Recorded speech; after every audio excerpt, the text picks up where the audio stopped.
to Casso, to Albert Anastasia.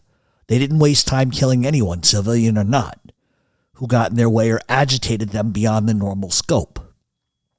Today we're talking about the hit on Arnold Shuster, but to understand the murder, we have to understand what exactly Schuster did to get the attention of Albert Anastasia. Willie Sutton was a famous bank robber. Like other contemporaries that were bank robbers and bandits like Dillinger, Bonnie and Clyde, Jesse James, and Babyface Nelson, Willie Sutton was a rare commodity in those days. Sutton was loved not just by other arch criminals, but also respected by the police.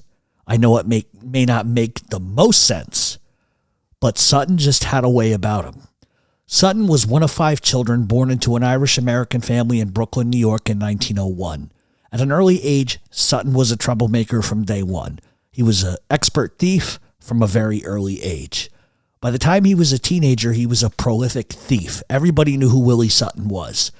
Not just a breaking and entering expert, but also an expert safecracker. At 21 years old, he would be arrested for safecracking and would do a year in prison. He would learn from prison what he called crime school. He learned from that and learned where his mistakes were. And when he got out, he would set his sights on bank robberies and store robberies. In 1930 in Manhattan, he would rob his first bank and a jewelry store as well.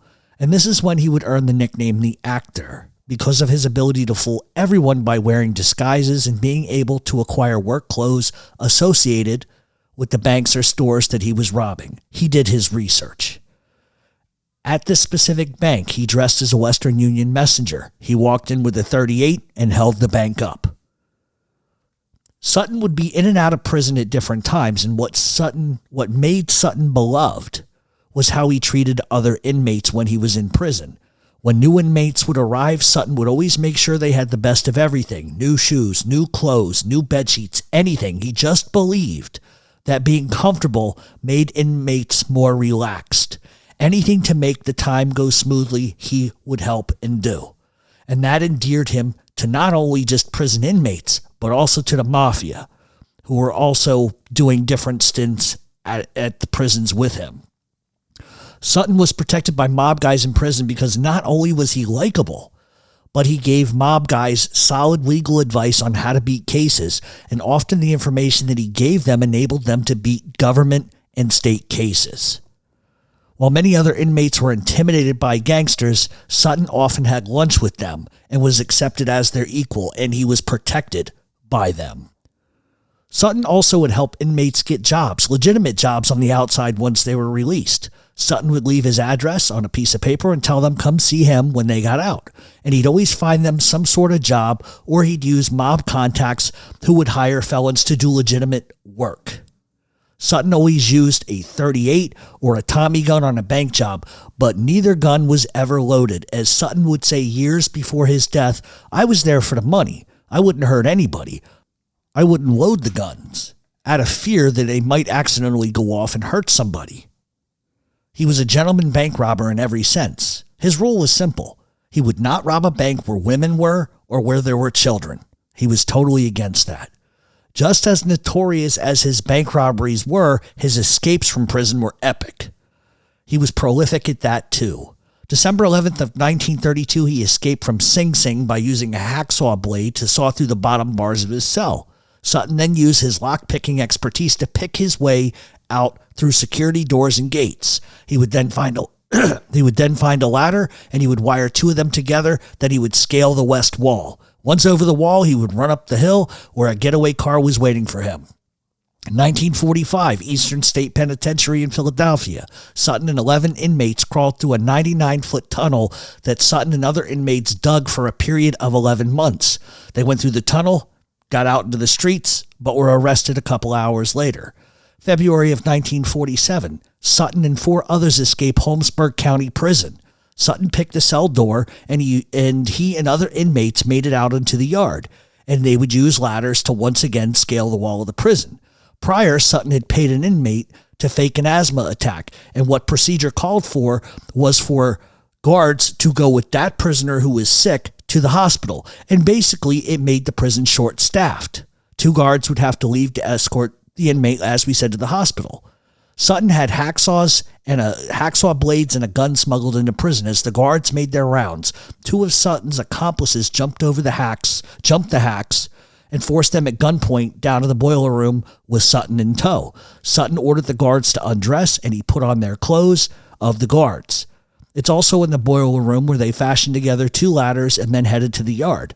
Sutton obviously was dressed as a hack and followed the other inmates into the yard, where a guard in Tower C threw on the floodlights and asked Sutton what the hell was going on. Sutton looked over at him, waved, and says, "Just maintenance, not to worry."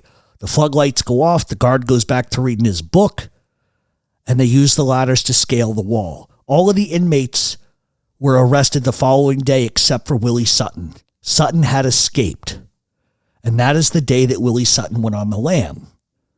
And what Sutton would do then was leave Pennsylvania and head back to Brooklyn, New York.